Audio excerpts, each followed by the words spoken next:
Now, today I'm being joined by Nick, not Nikki Bella's suit and tie movie guy.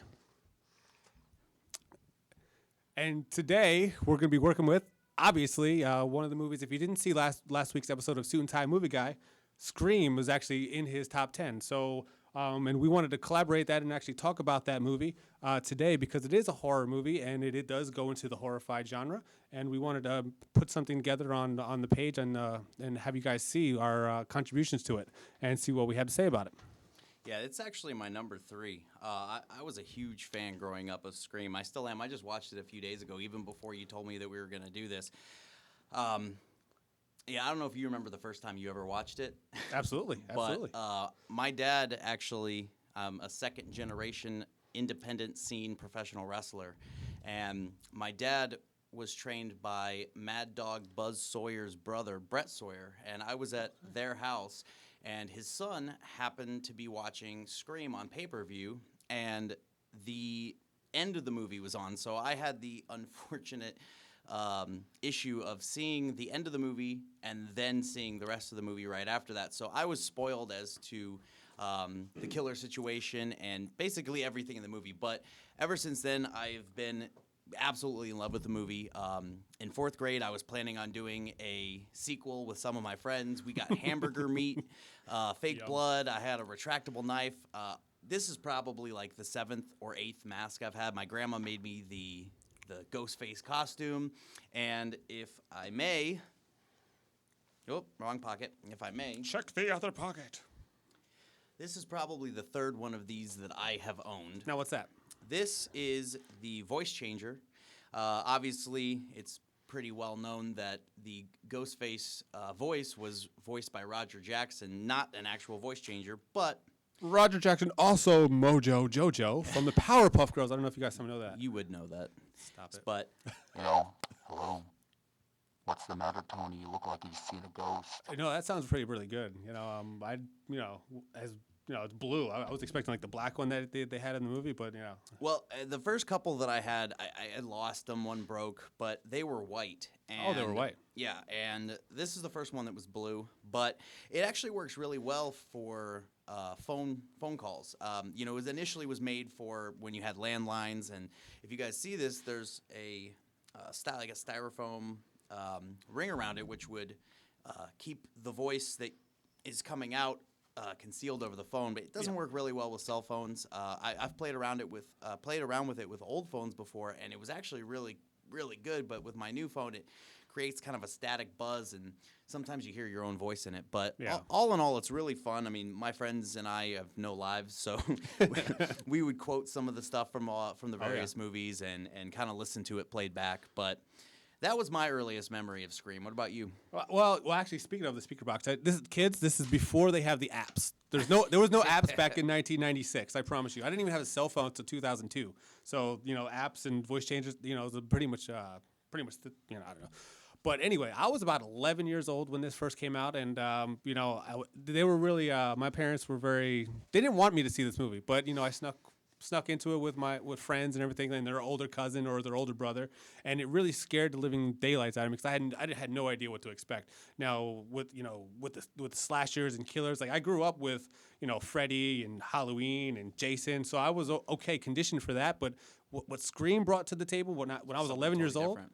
Absolutely. It's a totally different mindset, and, kind of screwed me up as an 11-year-old, but it was pretty fun. Yeah, in the 1980s, the slasher genre was, running rampant. They had, all the Halloween movies, those started in 1978. 78.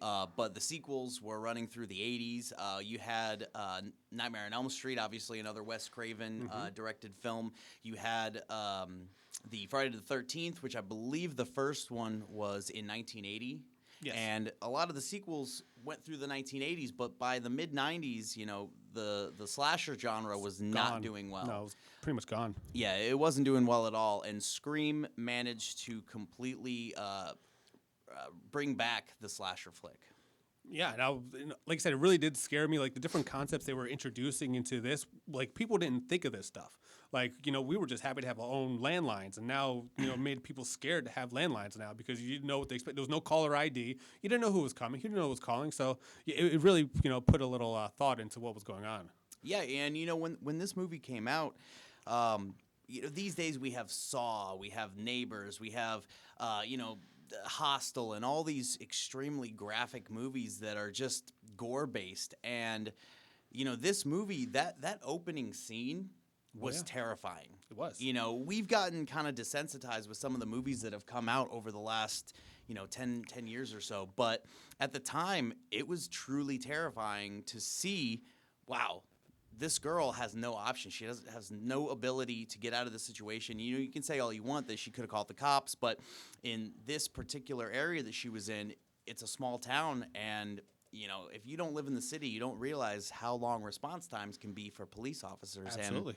And I think we really take for granted these days just how amazing that movie, and especially that opening scene, really was. And I really want to dive in and kind of break down this movie a little bit. Let's do it.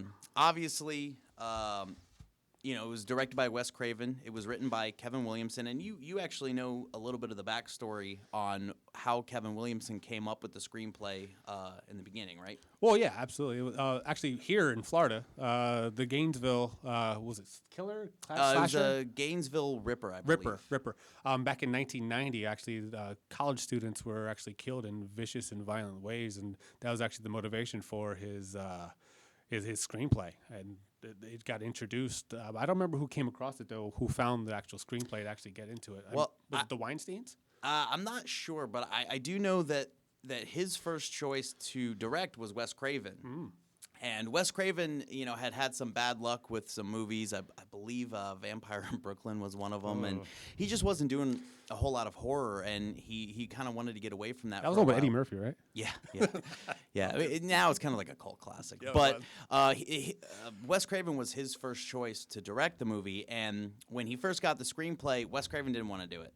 He wasn't interested, and when he found out that Drew Barrymore had been cast at that time as Sidney Prescott, this is before, we'll get into this in a minute, before she decided to change to Casey Becker, he found out that she had been cast as Sidney, and then he had a 12-year-old girl say that, I actually have the quote here, I might be paraphrasing a little bit, but she said that his horror had gone soft. So the combination of the two made him decide to take on the film. And personally, I don't know about you guys, but I'm really glad that he did. Absolutely, and it would be a different conversation. I don't think it would be the cult classic as it is now, and it wouldn't revolutionize what we have a genre of a slasher film without him. No, absolutely not. And it really brought back his career as well. He did some good stuff after that, and it spawned a bunch of sequels. But speaking of the opening scene, let's dive right in, because the opening scene, in my opinion, is hands down probably the best part of the movie. As we just talked about, Drew Barrymore initially got she got signed to be Sidney Prescott, and due to her busy schedule, she chose to play Casey. The opening, yep. Right, and honestly, I'm so happy that it worked out that way, because she was top billed for the most part. She was the biggest star of the movie, and spoilers, if you guys haven't seen this movie, I'm going to give you a second to pause. And go watch it. Yeah, go watch about it, an hour then and come a half. back. Yeah, absolutely worth watching. I know a lot of you kids out there who were born in 96 probably didn't watch it. No, and Or 95, 94. we were lucky enough. But Yeah. I've actually introduced the movie to a lot of people. But anyway, to get back on track.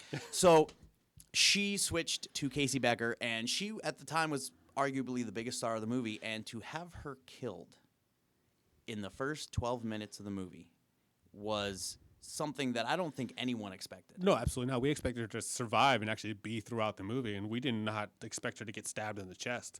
No. At all, or gutted. And that entire scene was amazing. We talked about Roger Jackson being the voice of Ghostface, but one of the things that I found really interesting is that Wes Craven chose not to introduce them to Roger Jackson. So he was kept on set in an undisclosed location, and he would actually deliver his lines to the actors over the phone. He'd be on set, though.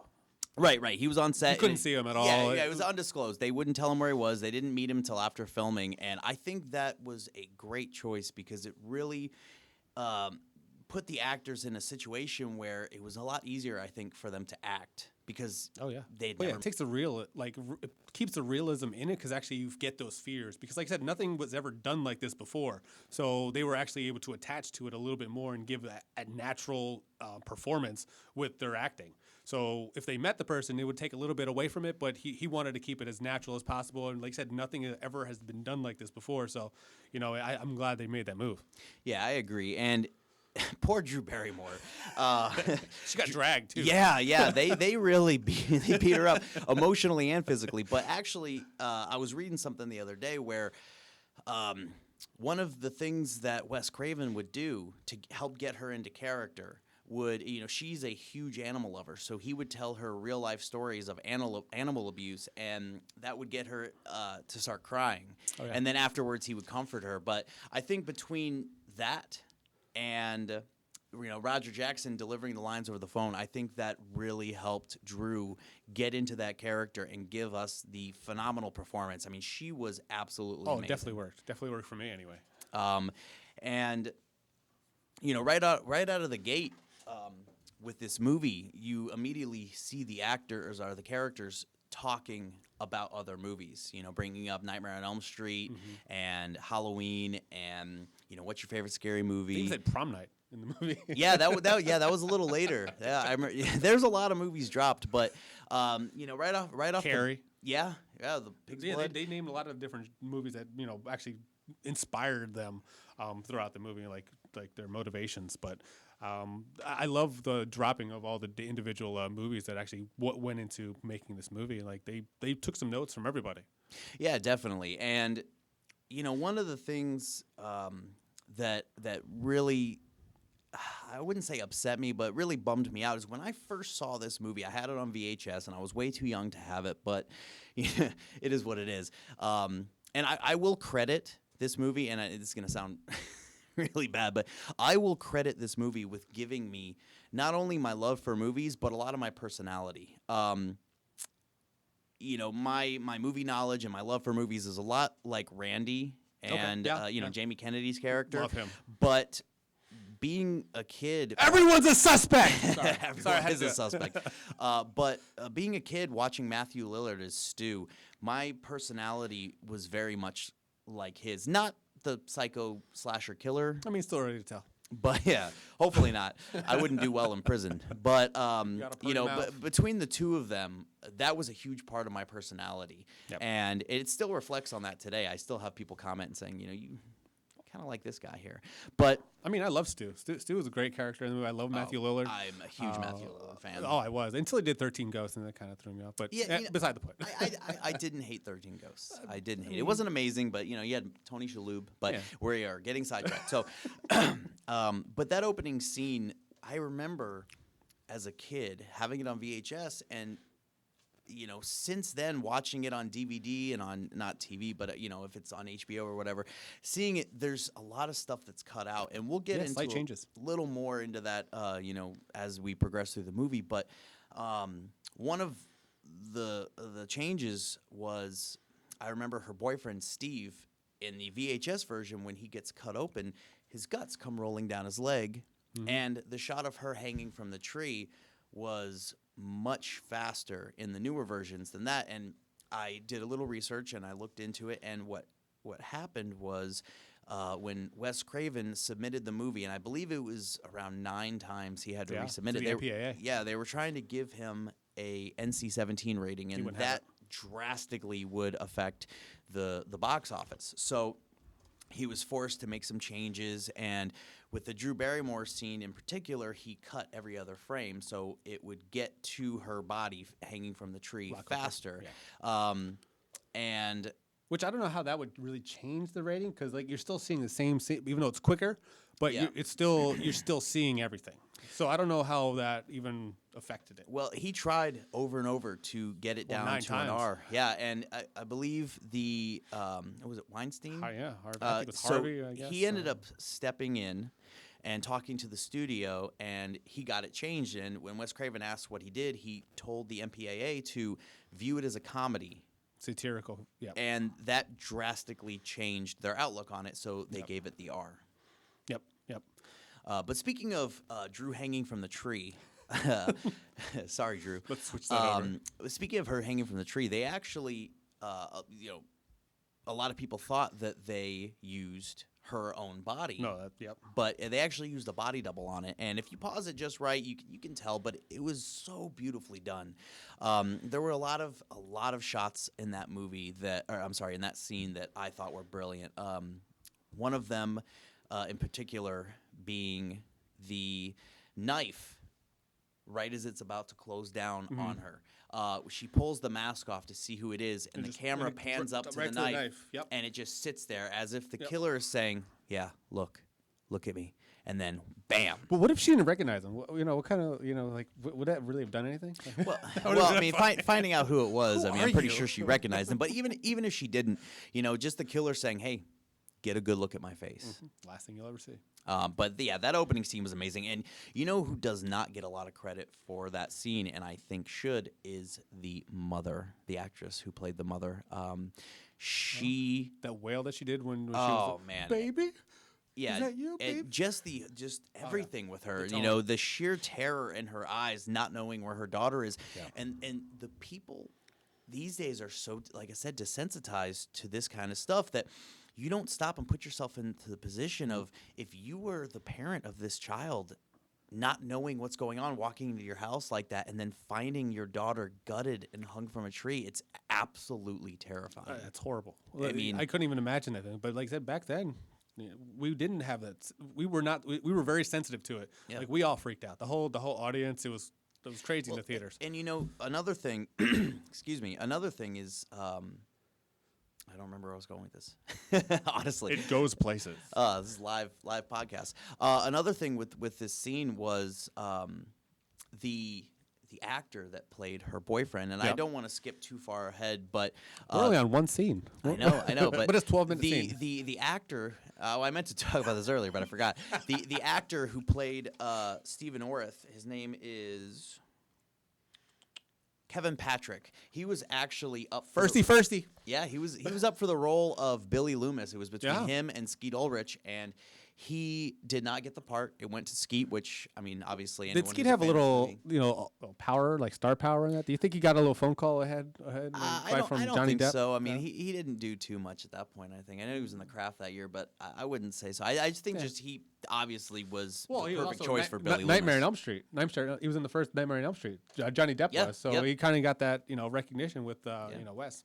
Could have, but I think that's what but added to it. ultimately the role ended up going to Skeet Ulrich, but they wanted to keep. I liked him. Yeah, I thought he was phenomenal, but they wanted to keep him. They wanted to keep Kevin Patrick in the movie, so they gave was him good. the role of Stephen Orth, and Too bad he didn't have any lines. obviously he didn't really get any lines.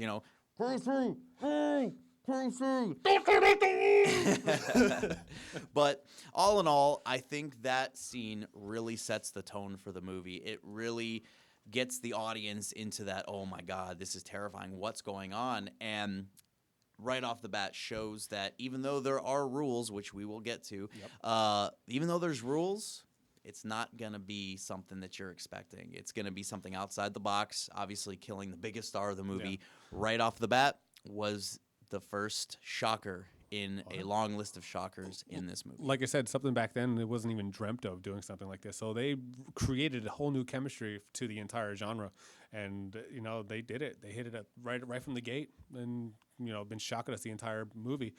I give it a credit to it. But if you guys haven't seen it, last week I did have majority of that opening scene on Suit and Tie Movie Guy's first episode. In his top 10, I believe it's number 3, right? Yeah, number number 3. Number 3, actually, most of the opening scene is actually in the show. So go back, watch it, so you guys have an idea what we were talking about. I don't think I added any of the horror, the gore, or anything like that. I don't think I could, YouTube. But it is what it is. But like I said, you could watch the opening scene, give an idea what we're talking about with the star power, Drew Barrymore, phone call. But like I said, a lot of the gore was taken out. Yeah, way to go. Just ruin the scene. I mean, it but is there, what it is. if you guys go on YouTube, you guys can see Power of editing. You can see the uncut, and you can see the one that you typically see these days. So it's all over the place. So if you guys haven't seen it, go check it out. But as the movie progressed, we got introduced for the first time to Sidney Prescott, who was Neve Campbell. Neve Campbell. She was doing pretty well for herself at the time too. Party of Five. I love Party of Five. Oh man, I will not lie. I'm not going to admit I watched Party of Five. I will gladly admit it. Everybody wants to live like they want to live. But yeah, I'm not a good singer, sorry. But they Party of Five had a couple, future slashers. Absolutely. We had Jennifer Love Hewitt. We had Neve Campbell. I've loved Jennifer Love Hewitt for the longest time, but that's God. another. Not a lot of you know this, but she was on Kids Incorporated, 1989, 1990. I have the whole series from Disney, but we'll get into that later when we do. When I do, probably. I Know What You Did Last Summer coming up on Horrified. Guys, stay tuned. I Know What You Did Last Summer was actually, right after Scream. That was one of the movies that, because of the success of Scream, was created. They capitalized it. And obviously, I don't want to talk too much about I Know What You Did Last Summer, but definitely without Scream, there probably would be no I Know What You Did Last Summer. Without no the Jennifer success Love of Hewitt. Scream, no. Without the success of Scream, those other movies would have been not existent. Yeah. No one would even noticed. And Scream 2 had Sarah Michelle Gellar, so Oh, yeah. she was in both movies. But anyway, so we get introduced to Skeet Ulrich and Neve Campbell. He sneaks through the room, tries to, get a little raw footage, as they say. But kind of PG-13. Yeah, kind of see what kind of girl she is, and introduce this relationship and meet the dad briefly and that Very briefly. wonderful door setup where you get a lock Oh, yeah. situation. Oh, yeah. that's I don't know how they came up with that, but. But then you move on to the into the school, and there was some cameos in this movie. Linda Blair, Oh, who yeah. was in the original Exorcist, she yeah, was one of reporters. That whole school scene kind of opened up and started introducing other characters. You had Tatum, played by Rose McGowan. Rose McGowan. She actually was also a brunette, and they had her dye her hair so she wouldn't look too much like. but didn't she go out for Sidney Prescott? I remember reading. Yeah, that. I think she did. Who else?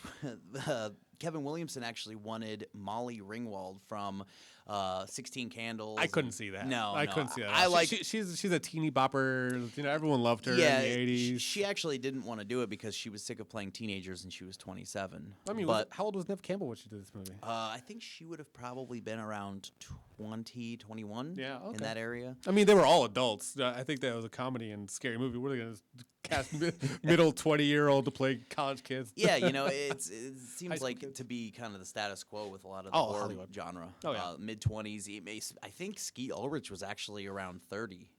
I I'm sorry, not Skeet Ulrich. Matthew Lillard was around 30. Really? Yeah. Okay. He looked young. But so we get introduced to Rose McGowan. We get introduced to Henry Winkler as the principal. The Fonz. The Fonz. And we get introduced for the first time to Dewey and Gail Weathers, Courtney Cox, and David Arquette, who actually met on set and got married because of Scream. Was that after the first one? Did they get married? I don't recall when they got married in real life, but I think they divorced in 2013.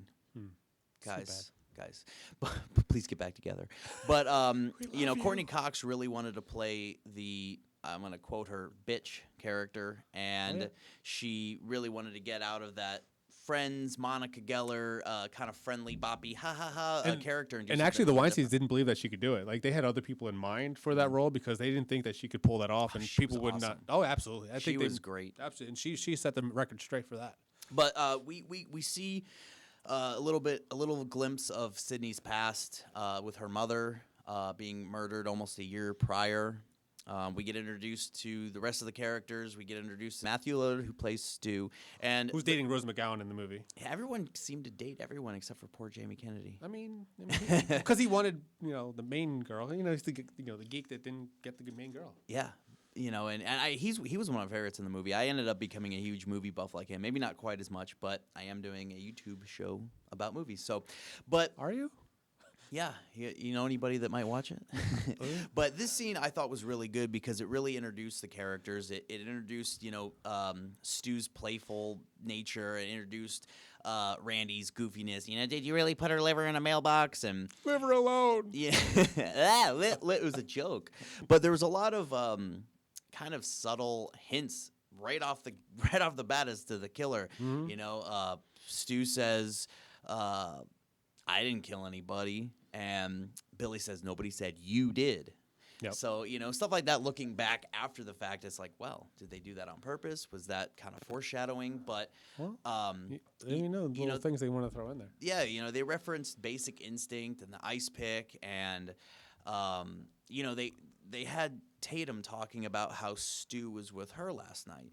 Yeah. And, For a motive, I yep. can't imagine only one of the killers doing the Casey and Steve murders because I don't think it could be done with no, one. I mean definitely someone had to be on the phone, someone had to be in the house hanging Casey up from the tree. So my thought was, which one did the killing? And if you look back, and that's actually a question a lot of people ask is which killer did what killing? Yeah. And there's been a lot of debate, and it would have made a lot of sense, in my opinion, to have Stu kill Casey because they dated. Yeah. But one thing that threw me off of that was when she pulled the mask off, it would have made sense. Like, hey, look, it's me. It's Stu. You dated me. You broke up with me. Now I'm going to kill you. Yeah. But the one thing that I was always like, maybe was the knife being up. Because towards the end of the movie, you see that same shot that Billy doing it. So, Okay. I can there's see a that. there's a lot of scenes where it's like, well, it could have been this one, could have been that one. Well, but I know we didn't want to talk about any sequels, but they try to throw in a little monkey wrench into that, saying there was a third killer doing Right, it, so they wanted to do it something like that. But Yeah, and they added that later on. But I know I didn't want to talk about it. But Yeah. that's just something that they wanted to like. Okay, I saw where they wanted to question some things in this movie, so let's put a Band-Aid on it, and that's what they ultimately did. Yeah, and that whole bringing in Roman, it was okay. I didn't really care for that movie too much, but going back and changing the first one, in my opinion, the first two killers were amazing. I don't want to dive too much into this until we get towards the end of the movie, but anyway, so after that scene, we've kind of gotten introduced to our characters. Well, you know what? Actually, a real tidbit on the fountain scene. They actually made it look like Friends, like the Friends fountain They scene. did, they did. I was like, okay. Scream with you do like they Yeah. should do the dots in the middle dripping blood. Yeah. But after the fountain scene, which I thought was a great introduction to all our characters and their personalities, we get to Sydney's house, and she's getting ready to go to Tatum's for the night, Yep. which, Tatum is... Well, because her father's out of town, she wanted to not Right. be alone, and Yeah, so you know, they were gonna do a movie night. So I would like to say first that the shooting locations for this movie were amazing. Sydney's house out in California is Gorgeous. Oh my gosh, absolutely. So I strive to have something that nice, but chances are never will. What mountains you gonna say? What are you gonna Yeah, do? right. Where are you gonna All the snakes will have their own room. go? Yeah, it's You don't like snakes. No snakes. He doesn't like snakes. I No have 5. snakes. Well, we'll do a whole show on that one day. But Yeah, then I'm anyways- gonna bring in the Simpsons whacking day. Whacking day. you'll owe me a lot of whacking money. day. You owe me a lot of money. I mean, they're only gonna get knocked out. They'll be all I'll right. knock you out and feed your cats to him. That was just a joke. I would never do that. So we get to Sydney's house, and we see the news, and it's talking about Maureen Prescott being brutally murdered, and we get a quick shot of Cotton Weary. The actor playing Cotton Weary, God, I can't remember his name off the top of my head. Liev Schreiber. Liev Schreiber, yeah. Yeah, so he actually was just on set that day, so they had him just do this quick shot, and he ended up getting a major part in the next movie and a small part, very sad small part in the third movie. But I like that part. I like what he did. In the Oh, third. no, me too. That was my favorite part of the third movie. Was that Hey, opening scene. She was on Melrose Place. My mom watched it, not me. But we get to her house. We see a little more about the Maureen Prescott death, and Sydney obviously saw Cotton, which we'll hear more about later. Well, this is the underlining meaning behind the movie. Like right now, her anniversary is coming up of her death, and that's ultimately the thing that triggered these events. That's what they're trying to build up at, and how she falsely accused Cotton of committing the murders, and actually the murderer is still out there, and that's who they're making the assumption who's doing the murders now. Exactly. So we get to her house. She's getting ready to get picked up by Tatum. The phone rings. It's Tatum. I'll be there in a little bit. Talk about Tom Cruise's penis a little bit, and then If you pause at the right time. yeah, just Brian, trust me, I have. So Oh, he has. the the phone rings again. Next time, a suit and tie movie guy. Hey, listen, I could review that movie all day. So the next time the phone rings, she thinks it's Tatum again, and we get Ghostface. And Yep. Ghostface. Well, she thinks it's Randy the first time because Right. Yeah. Yeah, she ends up thinking it's Randy, and it quickly escalates to, if you hang up on me, you'll die, just like your mother. And we really get the first one-on-one interaction with the two. She thinks it's some kind of sick prank coming up on the anniversary. She goes outside to investigate, closes the door, and bam, out of the closet. And there was a little bit of foreshadowing. Oh yeah. Earlier, Because she says it's insulting that when the killer chasing the big-breasted woman runs upstairs. So when she shows her go out the front door, it's insulting. exactly. and earlier in the scene, when she's packing up to go to Tatum's, she opens the door and you hear the music cue of, oh, something's going to happen, and nothing happens. And then later in the movie, Ghostface comes out of the closet. That was one of the foreshadowing. The other one, she tries going out the door. He stabs through the door. She has to go up the stairs. Now, as far as this goes, it was always my impression. I hear a lot of people say, oh, he could have killed her. Why didn't he kill her? He made so many mistakes. But what people don't realize is he wasn't supposed to. Nope. He did not want to kill her. You have to look at the bigger picture, what the end product was supposed to be with these murders. They were only trying to get Billy arrested. So when he made the call, this was all planned out. They wanted Billy to get arrested. They wanted her to get away because they wanted to take the heat off of him and make him the scapegoat, not only in real life, but also in the movie. They wanted him to be the suspect, but then get cleared and take all the heat off of him so they could eventually point it towards the father. So one of the things that that really, I guess, irritated me a little bit is, as much as I love this movie, is the phone wasn't working. So she typed into her computer that she was having a problem, and I timed it. I don't recall exactly how long it was, but it was only about a minute or so before Dewey was at her front door. Yeah. Whereas, how long did it take?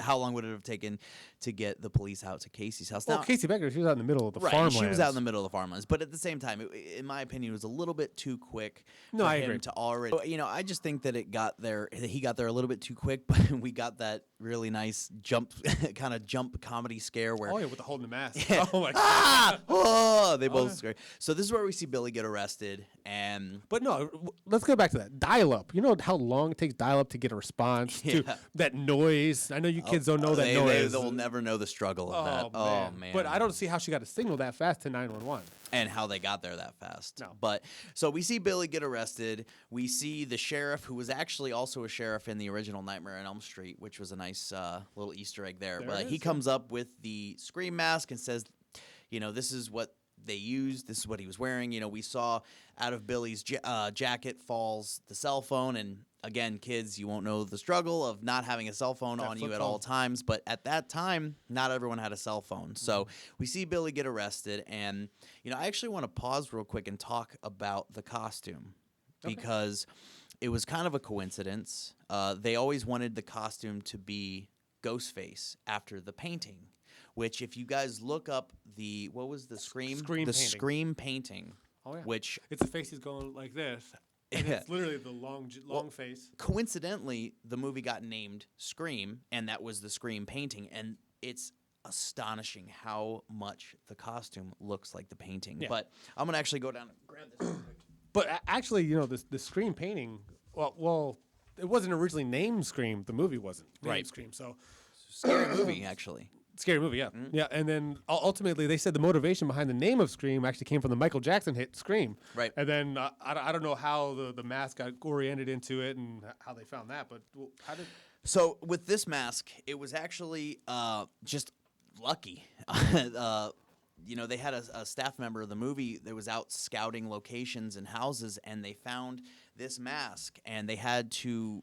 They showed Wes Craven, and then they backtracked to try to find out who the creator of the mask was, and it was actually Fun World Costume Company. So they found the owners and the CEO and everything of the company, and they said, we want to use this mask in our movie. How much? And obviously they had all the power in the world at that point, so Yeah. they gave them a number that the studio wasn't comfortable with. So they had Greg Nicotero and some other people. Greg Nicotero obviously is from Walking Dead fame. He does a lot of the effects and stuff.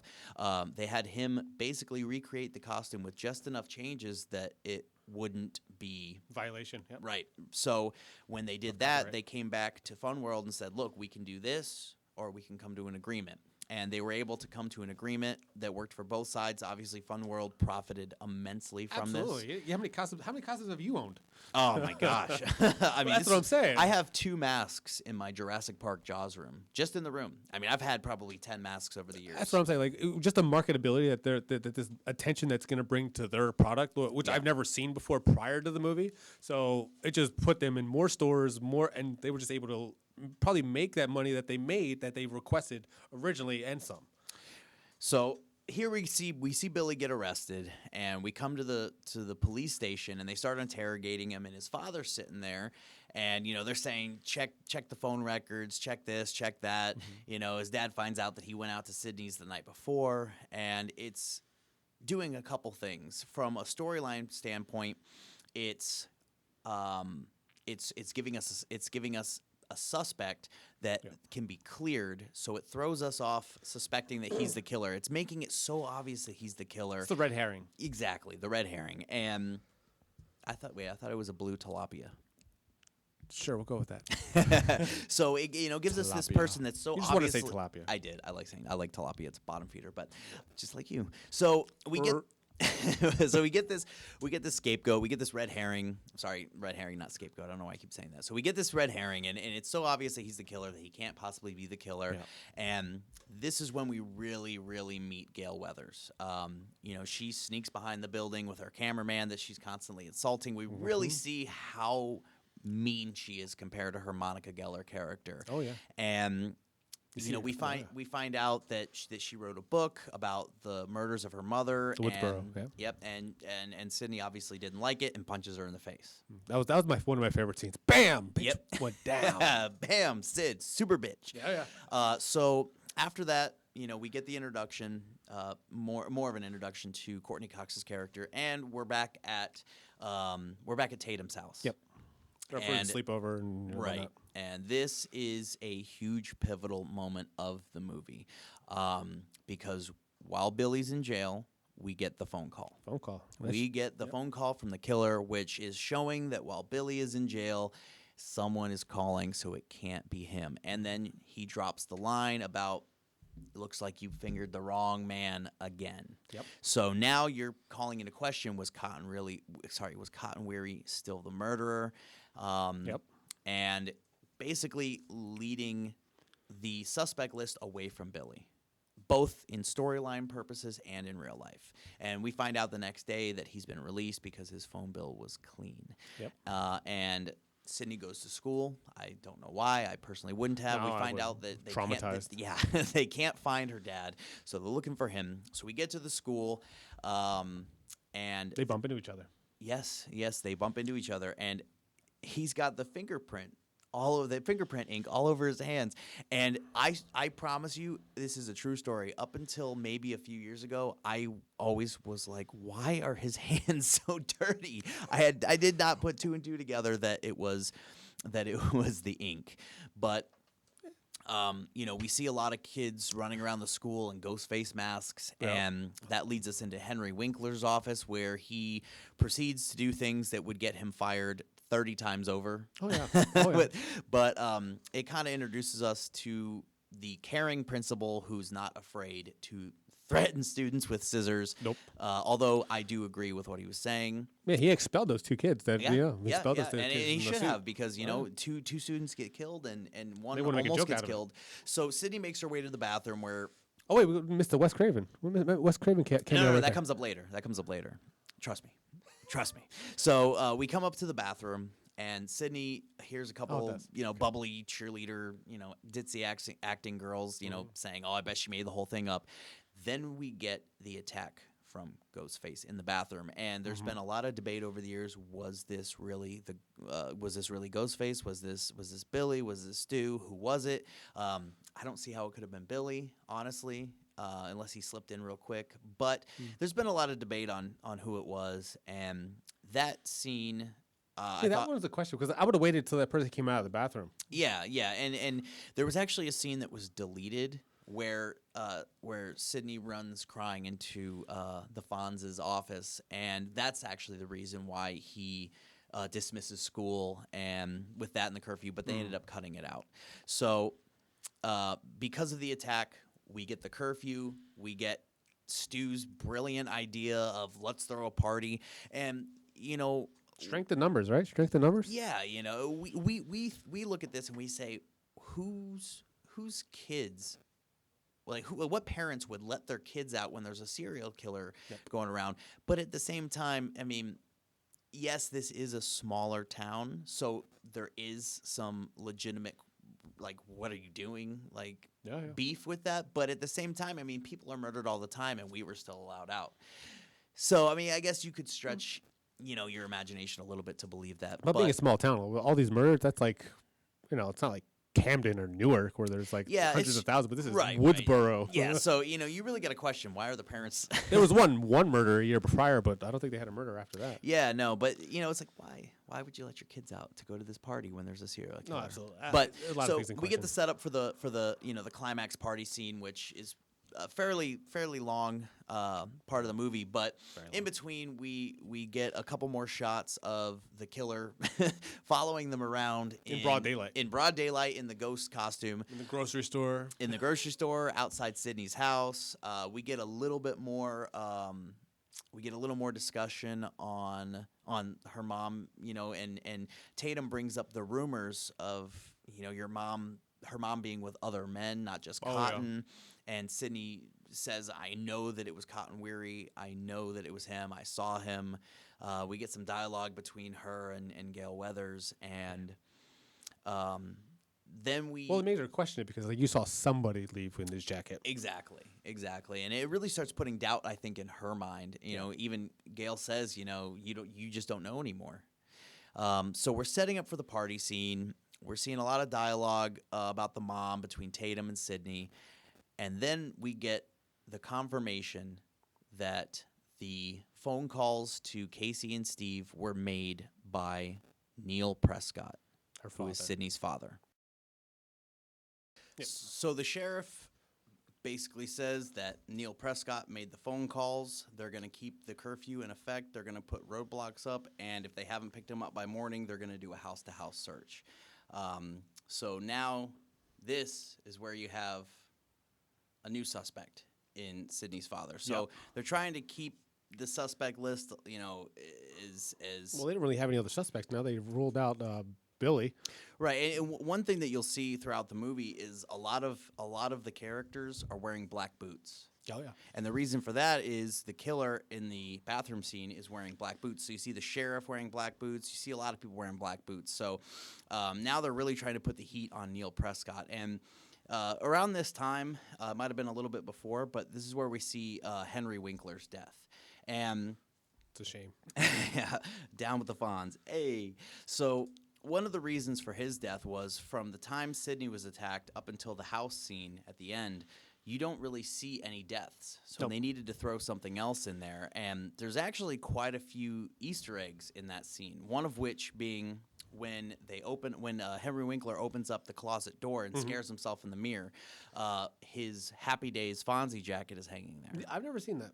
I honestly, when I was doing a little bit of research for this, that was one of the things I read, and it was really cool finding a new fact about the movie. But my favorite cameo / Easter egg in this entire movie has to be when Henry Winkler is searching the office for who's knocking. He opens the door. We might have to bleep this out, but he opens the door and says, "Yo, you little shits." And we see the janitor. And for all you Scream fans, I'm sure you know what I'm talking about, but the janitor was actually played by the director of the movie, Wes Craven. And not only that, but you can hear Henry Winkler say, "No, not you, Fred." So the janitor played by Wes Craven's name was Fred, and the sweatshirt he was wearing was the Freddy Krueger sweatshirt, which was directed... The hat, too. And the hat, the whole outfit, and it was directed by Wes Craven. So that was a nice little kind of Easter egg cameo there. And so then we get to Henry Winkler's death. And I remember watching the DVD commentary where Wes Craven was talking about how death in a horror movie should never be funny because these people are dying. These characters are dying, and he wants the audience to put themselves in in the shoes of the people who are dying and just how terrified they would be. And Henry Winkler did a great job portraying that terror. Definitely. And I don't really want to talk too much about sequels, but it seems that towards at least definitely the fourth movie, Wes Craven seems to have forgotten that. And I don't, I love Wes Craven. I love the Scream franchise. Even with the problems of the sequels, I love them. But in Scream 4 in particular, there's a couple scenes that really I thought should have been changed. Well, that And- whole Anthony Anderson scene with this as a cop death scene. Right. That was definitely a big one. They were talking earlier in the movie about how Bruce Willis always is the only cop that survives, and the first cop gets stabbed in the back and dies immediately. And I'm okay with that because you could say that maybe he got stabbed in the heart, fine. And then Anthony Anderson gets stabbed in the head with the knife and doesn't die. He's struggling, he's fighting, and I actually loved that because just because you get shot or stabbed in the head doesn't mean you immediately die. Yep. There are people who survive that stuff. So him struggling and fighting, I thought was amazing. And then it comes. Fuck Bruce Willis. And I'm just like, you just, come on. You have the death scene with Olivia where her guts are hanging out, and it's amazing, and then you have that. And it's like, that line for me ruined that scene. But I don't know if he ad-libbed that, maybe. I'd have to go to the Yeah, credits he and might have. commentary. He might have, but they didn't have to put that in. And it's, you can debate whatever you want. I don't think it should have been left in the movie. And there was another one in that movie, another scene where they were saying basically all bets are off, all rules are off. You pretty much have to be gay to survive. Oh, okay. Yeah. Survive. And as one of the movie lovers in the movie is getting stabbed, one of the movie geeks is getting stabbed to death, he stops and goes, "Wait, you can't. I'm gay. If that helps." And to me, whether he was gay or not, I mean, it just, to me, while you're getting stabbed, to stop and say that they made it funny, and I don't have a problem with comedy in these movies, but I think that death needs to remain scary. It needs no, absolutely. You need to Yeah, but also puts real into it because people they could relate to some things like that. you know? But I just for me personally, if I'm getting stabbed, am I going to stop and go, wait, I'm gay? I'm gonna try to do whatever I can to stop him. I don't know. Well, I'm gonna fight him off. I'm gonna punch him. I'm gonna kick, but I'm not Yeah. gonna stop and say, "Hey, I'm gay." That's just for me. I think Wes Craven might have forgotten a little bit about that. But anyway, that scene kind of gave us another death, and it set up something which we'll talk about later. It set up something at the party. So we pretty much get to the party scene. We have a few suspects. Kind of Neil Prescott's pretty much the biggest suspect. We see that They still can't find him. Yeah, can't find him. We see that Courtney Cox, as well as David Arquette, Dewey and Gale are both at the party. They bump into each other, and why are you here? Well, why are you here? So we're at the party. Dewey asks Gale if she wants to check out the party with him. She slips in, and all the kids are starstruck, and I never understood when I was a kid why they were so starstruck. Like, oh, it's just a news reporter. But then I started thinking, like, well, if a news reporter came to a party, it's not like they all know each other. And Dewey was gloating. He was like, "She's with me." Yeah, she's with me. He doesn't care that everyone's drinking and there's a killer out there, but hey, Gail's with me. Yep. So she slips the camera into the spot under the TV. So Above the VCR. Now, kids, a VCR, is something that if we you use didn't back have one of those rewinders, you were Oh screwed. no, it took forever to rewind. So she gets the camera in there. It's on a 30-second delay. Tatum gets angry and basically kicks them out. But now the party's being monitored by a camera that's 30 seconds behind. Yep, delay. So obviously, knowing what we know now, Stu asks Tatum to go get some more beer because basically he needs her out of there because otherwise she's going to drag Sydney out of the party with her. Yeah. So we get that infamous garage scene with those luscious nipples Oh yeah. of Rose McGowan. Rose, if you I'm were so watching, happy they didn't take those out. oh God, Rose, if you're watching, I love you. So I don't think she's gonna call. I don't think so. either. So we get that scene, and obviously she thinks the killer is Randy until he cuts her. These killers take some serious abuse and have no bruises on their face. They get hit with doors. They get hit with beer bottles. Maybe they got a little helmet underneath there. It or a must. face mask. Yeah. So she tries, obviously, to crawl through the cat door, which actually Rose McGowan, I don't know if you know this, but Rose McGowan actually was able to crawl through that cat door. I mean, what kind of dog did they have? A Saint Bernard? I think they just had cats. That's all I saw. For a It wasn't doggy a- dog? But even with those glorious, I mean, she was skinny. She was She very was, skinny. I Tiny. mean, She was tiny. if She was you- like 5'2", yeah. 5'3". Well, if you take away that massive bust of hers, I it would would never- have I no would- I problem. would never take away I that would never massive take bust. away. So she actually would have been able to get through it. But this is actually another scene that for the NC-17 they cut a little bit, and it was her head going into the garage door. And But how did that garage door lift her up? Was that like a don't like know. a 50 horsepower? not American made. Well, definitely not. Definitely not. Oh man, that was a great shot though. And they used a body. They used a lot of fake blood in this movie. Oh, absolutely. 50 gallons. 50 gallons. 50 gallons of fake blood, and a little bit later they talk about corn syrup. Oh, absolutely. It was from Carrie. Yep, being used as pig's blood, and actually the blood in the last scene especially was actually corn syrup with Billy. So now spoiler. Yeah, well, this whole thing's a spoiler. Well, we didn't get there yet. Yeah. So so now we have Tatum out of the picture, which was really important for their plan, and this is where we see that Billy is actually at the party. Yep. He comes in. Randy's trying to pick up Sydney. Yeah. As if. And he gets a little upset that Billy's there and decides to go check on the rest of the party. They go upstairs, and I believe this is where they go on a walk. They start going on a walk around this time. No, this is the rules. This is when he does the rules. Yeah, well, that's Well, yes. boring. Yeah. So it's around the same time. So this is where we get introduced to the rules. Rules. There were certain rules that one must abide by to successfully survive a horror movie. Rule number 1: you can never have sex. Virgins usually live. Talk about Jamie Lee Curtis. so dead. And then right. I'm dead a lot of times over. So you cannot drink, cannot do drugs. It's a sin factor and it's an extension. And never ever under any circumstances say I'll be right back, because you won't be back.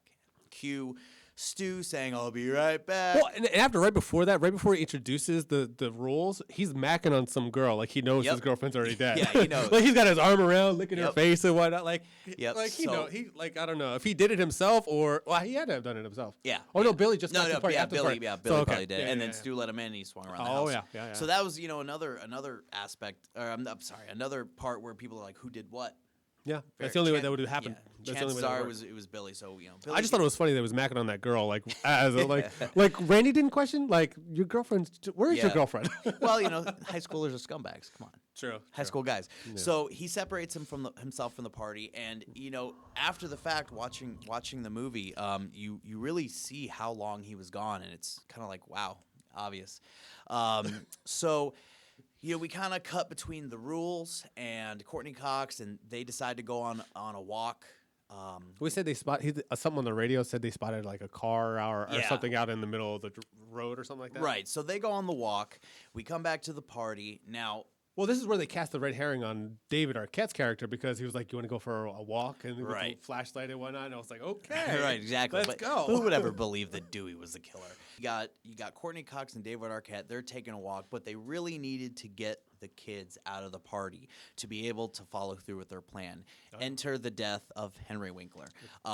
Obviously, he was not liked by a lot of the students. He was expelling people. So what I would say happened here was when Stu left, he made the phone call to let them know that Henry Winkler the principal had been hung from the goalpost. Yep. So that got the kids out of the car simultaneously. Out of the house, hopped in the car. Yep. Sorry, into the car. They're driving down the road. There's a lot of stuff going on. You have the walk going on. You have this going on, and then you sex have upstairs. You have you jump the gun. Typical to your sex life, huh? So then you see Power play. We see Billy and Sydney up in the room, and she's finally given up. So now she's able to die because she's no longer a virgin. And during this scene, she asks him, "Who did you call?" And this makes us go, "Wait a minute." Even though the police officers, I'm sure, were monitoring the whole situation, wait a minute. So the kids, they bolt out the door. They almost run over Gail and Dewey, which we'll get back to in a minute. But here we are in the bedroom. Yep. Who'd you call? He gets this terrifying look on his face. I'm not a killer. Well, he said, "I called my dad." Right. Well, he says he calls his dad. And she said, "Well, Sheriff Burke called your dad." And he's like, well, he didn't answer when I called. So, he seems like he's getting a little offended. He gets this real serious look, and then in the background, we see Ghostface comes in, and he just fish fillets Billy. Bop, bop, bop, blood everywhere. We get a chase scene. She runs out the door. It's a huge house. Did you see how he ran around the house, through the house? Yeah, he chased her everywhere. Chases her everywhere. We see the kids that had left the party almost run over Gail and Dewey. And they kind of, oh, we're going to kiss. And then that's when we see it. We see the car in the bushes. It's Neil Prescott. It's Sydney's father. He's still in town. What's he doing in here? So they have to rush back.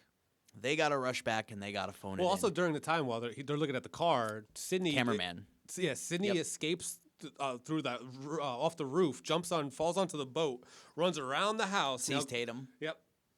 Sees Tatum, and then Ghostface is in the house now with Randy, and he has a little scene with her as I don't know, he was like lurking over him, and it was like it looks like he was gonna kill him, but then he hears Sydney out back come through the gate. There's actually a real fun fact there. I read this a few years back, but Skeet Ulrich, who plays Billy, really wanted to have at least one scene where he was actually in costume, where he was actually going to be Ghostface, and that was the scene. He was actually in costume over Randy? over Jamie Kennedy's character, about to stab him when we hear Sydney screaming. So Sydney comes up to the cameraman.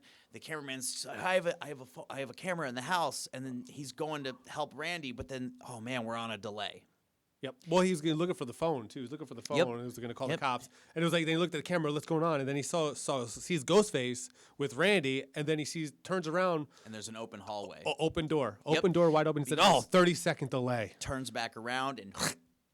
And that was actually another scene that was cut down a little bit because of the rating to get the R instead of the NC-17. And it wasn't the gash, it wasn't the blood. It was a specific look on the actor's face who played the cameraman that they wanted cut out. So if you guys look on YouTube, you can find that as well. So the cameraman, he's dead. Sydney's going out the little hole in the back of the van.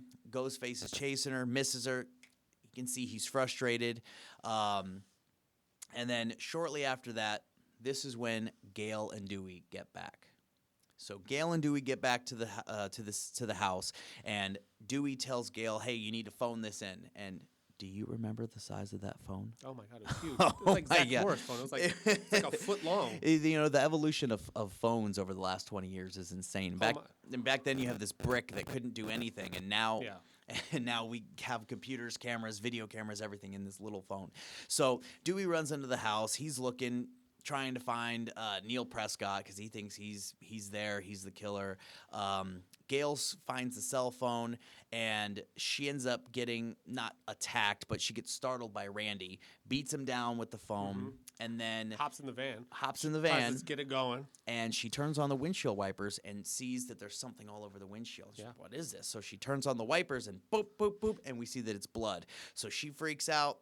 She tries to take off, and the cameraman is on top of the van. And he falls down. Can he get off my windshield? Yep. And Sydney runs out in front of her, causing the van to go down the hill and crash into a tree. Yep. So now here we are. Sydney's running back to the house. She sees that Dewey comes out of the doorway. Sydney? And she's like, sigh of relief. And he's got a knife in his back. So we know Dewey's not the killer. We see the killer come off, wipe the blood. That's actually one of my favorite scenes when he wipes that blood off. He's so tough. Yeah, he looks so tough and scary. He does it. Oh man, yeah, he did effortlessly. He did it a couple times. He did it in the Billy scene too. So she gets into the police car. Yep. And Jeep Cherokee. And that was actually a really good scene Two-door, too. which is weird. I think it was really, really scary. Seeing just the suspense of the doors unlocking, and slowly in the background you see the back opening, and she tries to radio it in, and she ends up getting choked by him, and she gets away, of course, and goes towards the house. This is where we see Randy enter from one angle and Stu enter from the other, and now we're like, okay, who's who? Yep. What's going on? She's got the gun pointed at him. Forget you both. Runs in the house and locks the door. Here we are. My absolute favorite part of the entire movie. Billy comes stumbling out of the room, blood all over his shirt, falls down the stairs. That was funny. I love that scene. When he Oh falls my downstairs. gosh, man! This I could watch this scene over and over and over. So, she says that they're out there. He lets Randy in, and Randy says, "Stu's flipped out. He's gone mad." And this is the revelation. This is the big moment that everyone's been waiting for. The reveal. payoff, the reveal.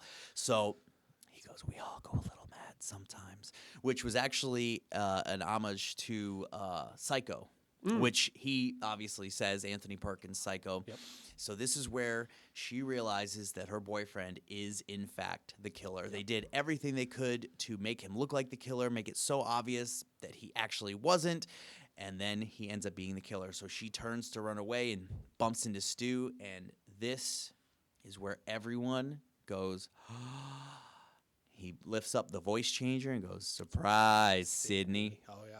And she realizes now that she's trapped. And this is the big revelation to the entire audience that there's not one but two killers and there's a voice changer, which to me at that time, before anyone had seen Scream, this was like, what? Yeah.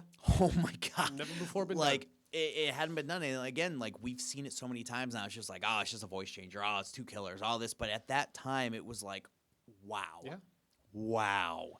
This big revelation that there's two killers. I mean, and I can watch that scene over and over. And the way they throw the voice changer back and forth.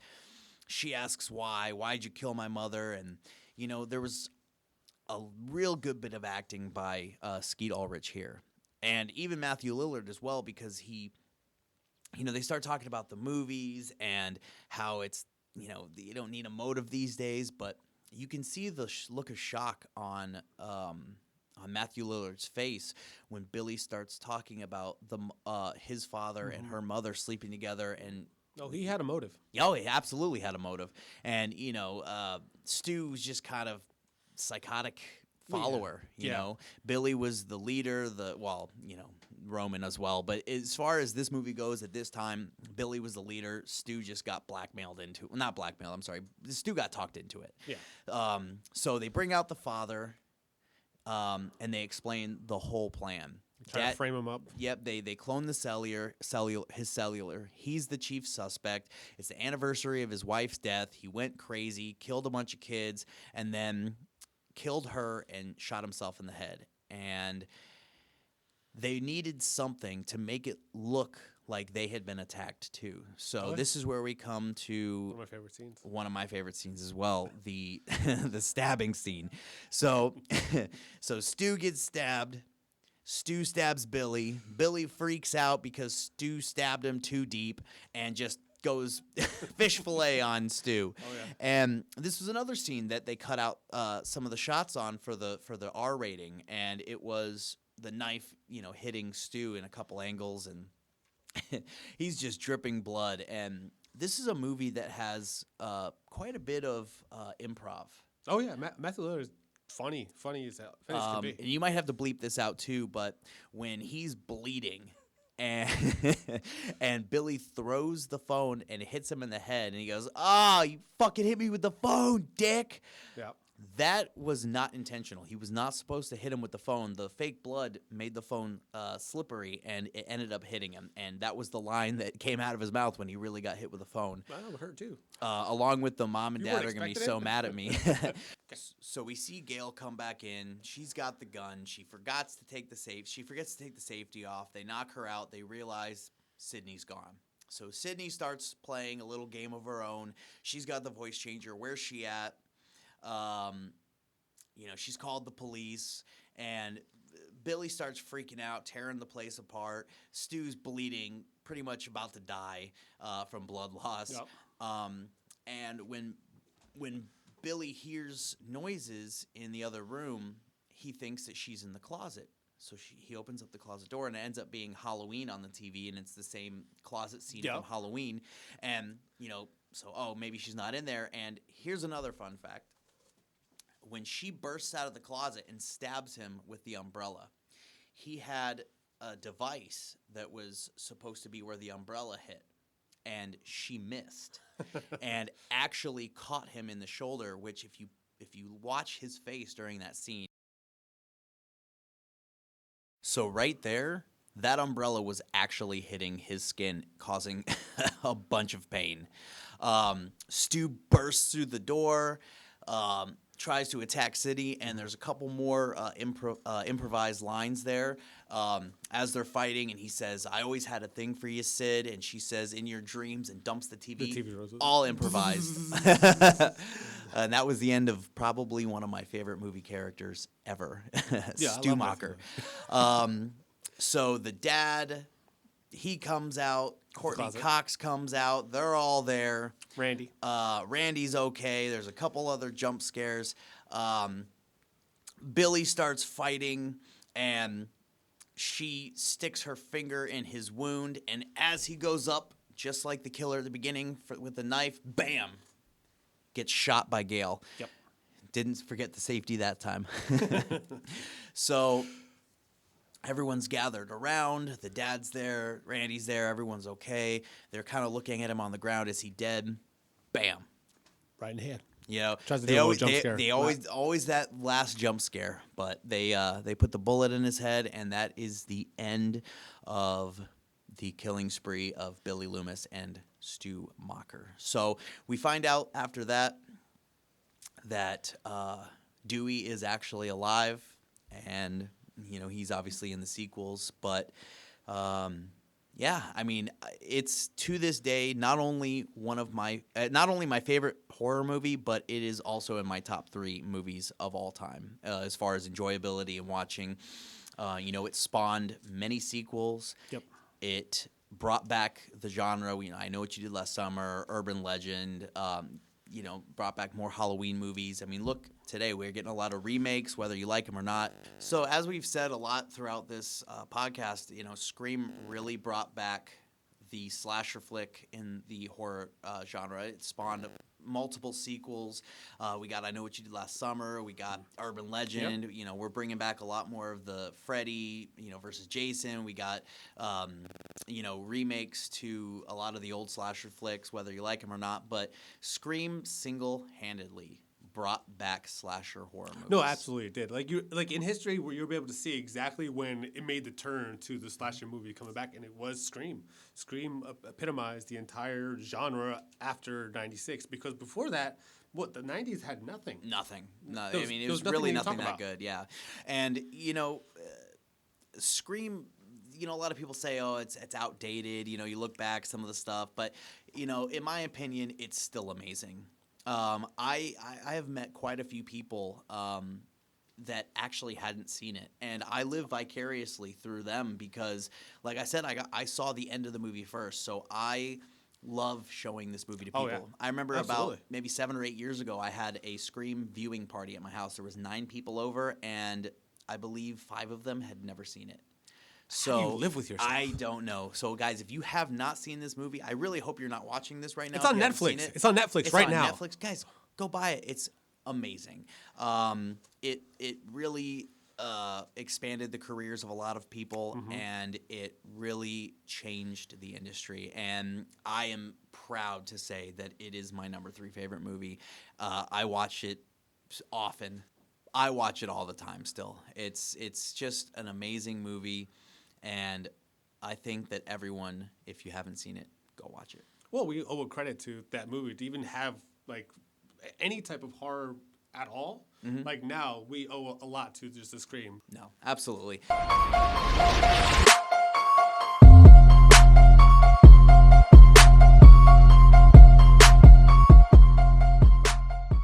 So, guys, thank you so much for checking out the podcast. Hopefully, you guys liked it.